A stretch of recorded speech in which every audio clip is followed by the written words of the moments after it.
back to my channel. So if this is your first time here, please make sure you hit the subscribe button so that you can see all the videos and get all of the information that I'm sharing, because I have a lot going on and I want you to be notified so you don't miss a video.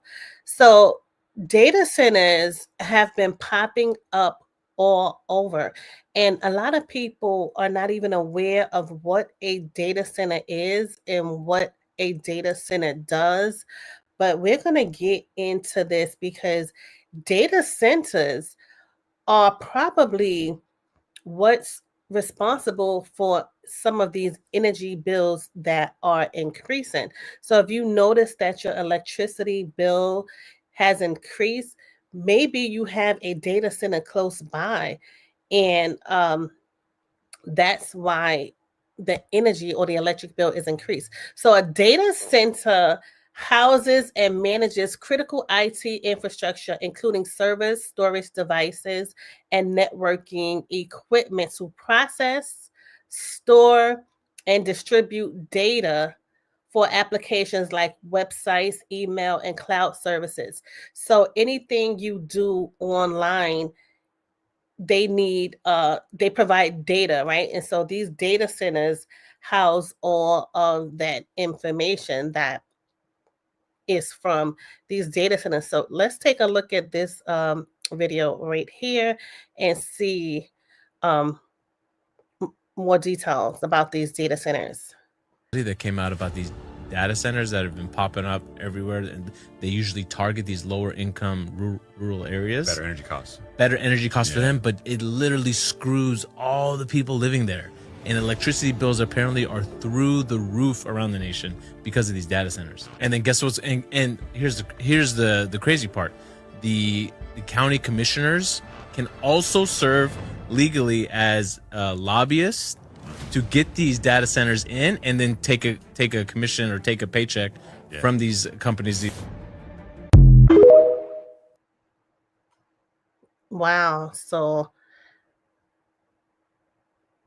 agencies in DC were here. So they built data processing facilities. And then as the internet developed, there was a good fiber network here. There's a really strong, reliable, and relatively cheap power grid. So data centers can hook up to electricity, which is the juice they need. There's fewer natural disasters here, knock on wood, and lots of open land. There's also been some tax break laws passed to encourage data center development around here. When people talk about the cloud, this is kind of where we are now. This is what they're talking about. It's not in the sky, it's right here. So hyperscalers are the big tech firms like Google, Microsoft, and Amazon. Some of those types of companies want to build data center campuses that use 5 gigawatts of electricity. That's a huge amount. It's as much as entire cities like Miami or Atlanta. Right now, Virginia, where Data Center Alley is, uses about 5 gigawatts of electricity for all of its data centers. That's a lot, and enough to power about half the homes in the state. Globally, the picture is the same, just with way bigger numbers. There's 7,000 data centers built or in development across the world, with energy consumption that's expected to top 2,900 terawatt hours annually by 2034. That's almost double what the entire country of India uses each year. A terawatt, by the way, that's 1,000 gigawatts, and a gigawatt is enough to power about 750,000 homes. So the world doesn't currently have enough electricity to meet all of that demand, and that's a problem. My vision of the future is mixed. We're at the beginning of in my view, a multi-decade, multi-century engagement with technology. It's the first time, certainly in human experience, that we've had this amount of power at our fingertips, and kind of things are accelerating, right? But I would hope that we don't lose our humanity in that respect, and that we still want to engage with the world beyond a digital screen, beyond a digital experience, that, you know, the real experience is still better than a digital one. Yeah, and so all of the things we do on social media, creating websites, have websites, contact through digitally, this needs data centers.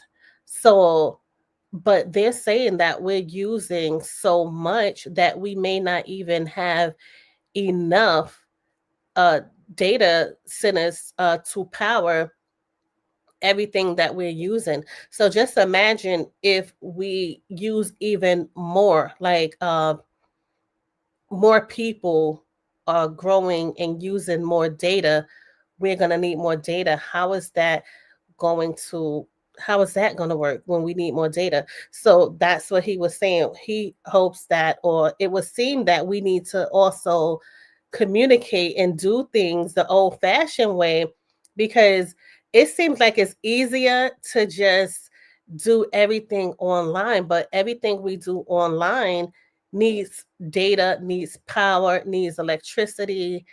And you get on a social media app, or your job, or your business, you're running a company basically, and you don't think about the electricity or the power that you are using for your employees and for the data and the transference of data that you need. You're transferring files, emails, and all types of things. And this all requires data. So, and technically, it seems that we still, I believe, in like the new stages of data, even though it's been some years now. The expansion of the data and the amount of data that we're using, I think we just, are getting to a point, especially after the pandemic. Because remember, before the pandemic, there weren't, a lot of people, let's say, homeschooling or working from home remotely, or carrying, their businesses completely online. People, were fired so that they can work online, or let go so that more people can work online. And, they could cut, some expenses, it seemed, but it really doesn't seem that way if we're still going to need all this data, right? We're still going to need data. So, wow. So people sometimes ask, why is Northern Virginia the data center hotspot for the entire world? And the reason is that in the last century, data processing companies came here because their customers, government agencies in DC, were here. So they built data processing facilities. And then as the internet developed, there was a good fiber network here. There's a really strong, reliable, and relatively cheap power grid. So data centers can hook up to electricity, which is the juice they need. There's fewer natural disasters here, knock on wood, and lots of open land. There's also been some tax break laws passed to encourage data center development around here. When people talk about the cloud, this is kind of where we are now. This is what they're talking about. It's not in the sky, it's right here. So hyperscalers are the big tech firms like Google, Microsoft, and Amazon. Some of those types of companies want to build data center campuses that use 5 gigawatts of electricity. That's a huge amount. It's as much as entire cities like Miami or Atlanta. Right now, Virginia, where Data Center Alley is, uses about 5 gigawatts of electricity for all of its data centers. That's a lot, and enough to power about half the homes in the state. Globally, the picture is the same, just with way bigger numbers. In our communities across the US.